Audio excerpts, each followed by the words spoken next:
I'm Dr. Jade Levell, and I'm a lecturer in Criminology at Bournemouth University. And today I wanted to talk to you about the fact that young boys and men who are on-road or gang involved can actually often be hidden victims of childhood domestic violence, and actually could be seen as one of the most overlooked groups in terms of domestic violence support. So I've just finished a doctoral research on this topic, and if I just give you a little bit of background, so before coming into academic research, I've worked in all different services around domestic violence support, including in refuge and community support. And when I was working in West London, coordinating the community response around children and health and domestic violence, I came into contact with the Gangs Outreach Service. And when I was talking to them about these issues around supporting victims of childhood domestic abuse, the worker told me that actually 90% of his caseload had experienced domestic abuse, but that actually seldom were they in contact with domestic violence services or even children's services. And so when we talked more about that, it seemed that often it was either not being picked up, so the young people weren't making a disclosure, and maybe the police or children's services weren't involved, or in other cases those services were involved, but that actually once the perpetrator doesn't reside in the property, or the relationship moves on, that the children were then deemed not to be at risk of harm specifically related to domestic abuse. Because that's where we have this conundrum, really, that a lot of frontline response services are set up to deal with an immediate risk of harm and not to necessarily consider the longer term impacts. And that's particularly with children who've experienced domestic abuse, because as we know, services can be patchy, funding is patchy, although hopefully that will change with the new domestic abuse bill. So when I thought about this issue, that actually perhaps these men, young men and boys who are gang involved are these hidden victims of domestic abuse, then I wanted to go and find out a little bit more about what's that like to have those two sort of juxtaposed or joining situations in adolescence.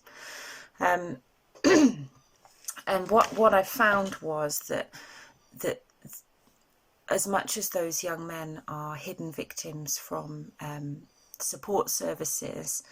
they're also hidden in a way from domestic abuse services, because there's an assumption that by the time they're 14, 15, they're engaging in youth offending, possibly drug dealing if they're on road, or maybe gang involvement, that actually they're not the easiest victims to sympathise, empathise with or support. And I think we've seen that with similar circumstances with the Rochdale scandal with young women who, if you're not the type of ideal victim, then it can be harder to be recognised. And I found from my own experience working with domestic violence services, actually assumptions that young boys who see violence will then be violent, and this is sometimes called the cycle of violence, can be quite a limiting idea, and it will make, for instance, refuges have an age limit on young men, feeling that actually as boys become into men, they become a danger. So this is all this context, and although I can't sort of go into all of what I found here, just to give you a taster, I guess what I found was that it's much more complicated than that, unsurprisingly, and that actually I was looking particularly around masculinity.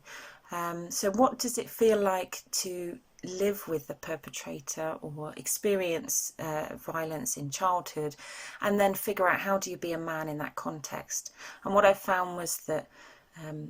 some of the men that I spoke to experienced a real feeling of powerlessness at home, of not wanting to be at home, of not knowing how to stop the violence. And so they saw opportunities to be outside of the house. They were also tougher and harder than other of their peer groups. So when they started fighting or engaging in violence or being assertive or acting out at school, they were getting a kudos and a capital from that. And that was particularly important because, you know, we think about how they were navigating how to be a man in that context. So all of those things sort of led to this transition between being at home, spending time at home, and going on road. So, you know, several of the men I talked to started